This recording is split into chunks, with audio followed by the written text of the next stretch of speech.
Hey guys, this is Christopher. Welcome to Unreal Engine with Octane rendering. So, I've used V-Ray before. I've never made a tutorial for it because it was a pretty much a nightmare. It did one thing really well, which was light baking. Octane will eventually get there, but there's a few things with Octane that I really love. I use it for Houdini all the time, but for Unreal Engine, let's go over because there's a direct comparison. So if I go to lit and then change this to path tracing, this is what we're gonna get. So this is the absolute best path tracing scene. Now there's a few problems with this. One, we can't save it. Two, there's no grass for some reason down here. I don't know why. It doesn't handle certain materials very well, and it doesn't do reflections. So it's saying that it's here, but it's not really here. So let's go ahead and turn that off.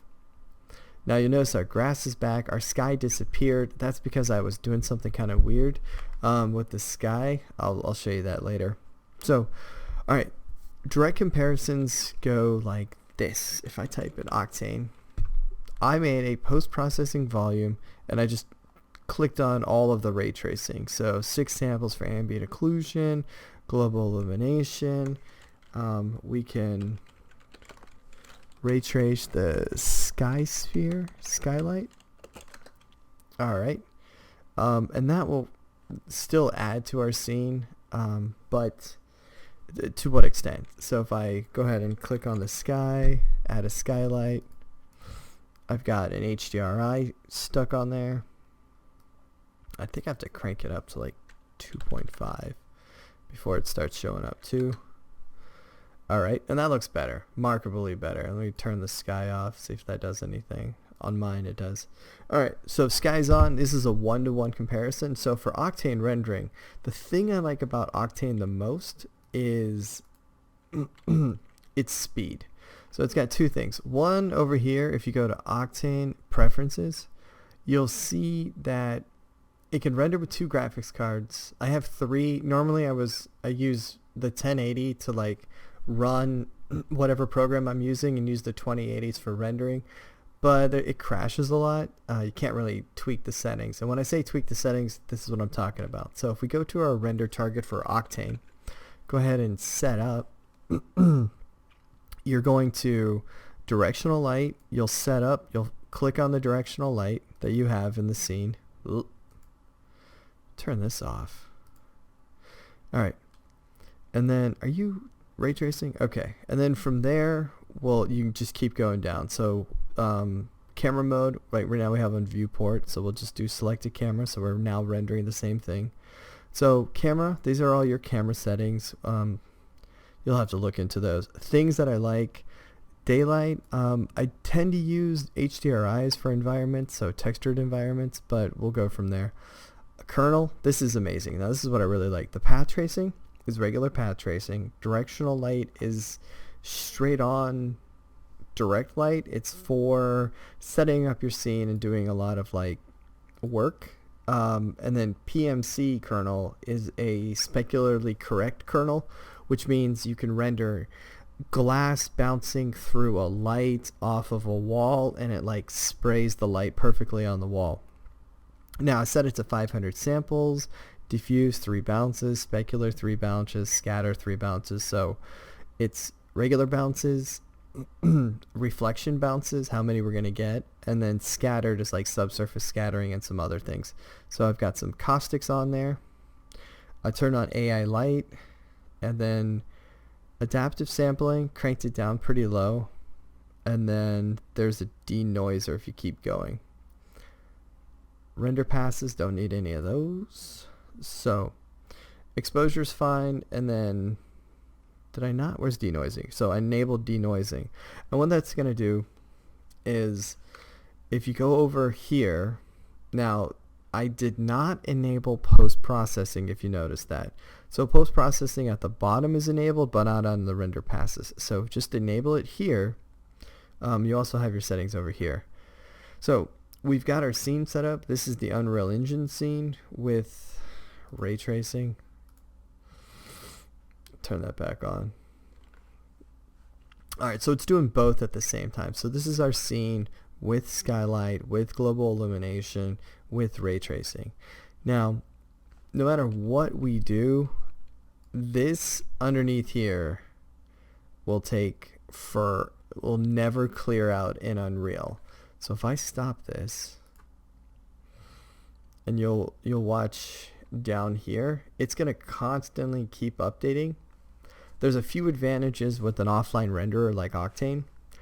Is one, I know there's noise right now, so let's go ahead and just put it to like 350 samples so I can stop it. 400 samples. Alright, so it's done. It's done 400 samples, completely finished. If we go to the denoise beauty, it's going to use the AI denoiser and put it in the scene. And you notice it cleaned everything up. Now, for our post-processing, like our imager, this is where it was crashing. If it doesn't look right, you can crank it up, make it a little bit brighter. You can go to your post-processing. So let's say I want the glares to glare more or less. Give a little bloom coming from the outside. Alright. And then like on our film setting or camera setting, we can go ahead and shift certain things. We can do some post-processing. So I want to crank up the saturation a little. Ooh, it's not too high. Never mind. But anyways, the point is that we go from something that's ray traced right here. I turn that back on.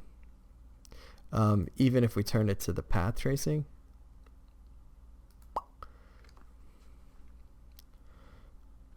it's going to take a while. That's just going to keep going, keep going, keep going.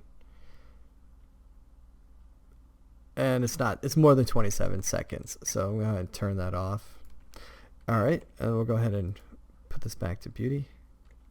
Now we're going to render the same scene out right here for our final. And I have yet to crash. I've crashed it quite a bit when I was using it the other way, but this one's pretty good. Alright, so from here we're going to go ahead and let's activate everybody's camera. So you are going to go to camera 2. If you can't get to a certain thing, there we go. Camera, selected camera. Alright, and you're on selected camera. So this is our Unreal Engine. Go ahead and remove the sky sphere.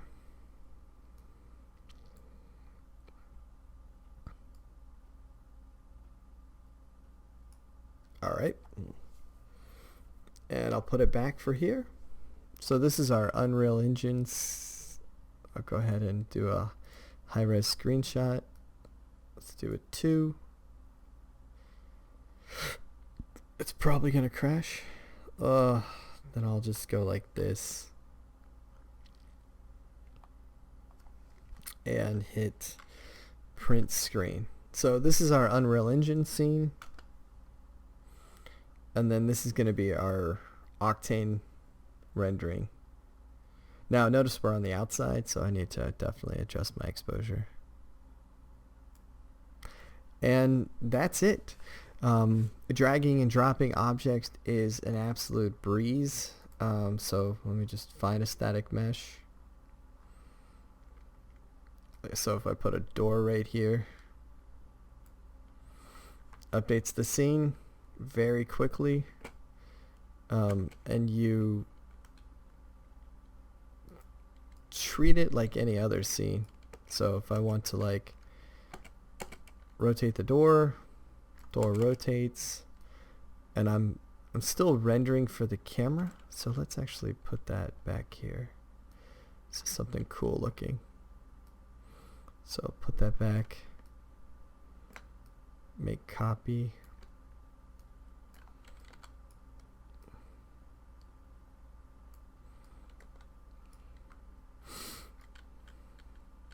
Oh, it's glass. Cool.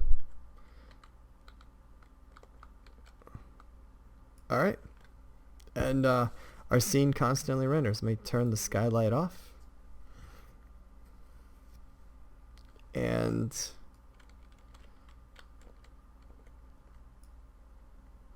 let that render out. and we are good to go. So to render a full scene, you go ahead and go over to your Octane settings, Octane render target.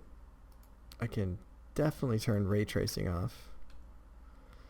Go to our film settings, and I'm going to render this as let's do a 1920 by 1080, and I'll click this right here, and that will make it not fit. So let's go 1920 by 1080.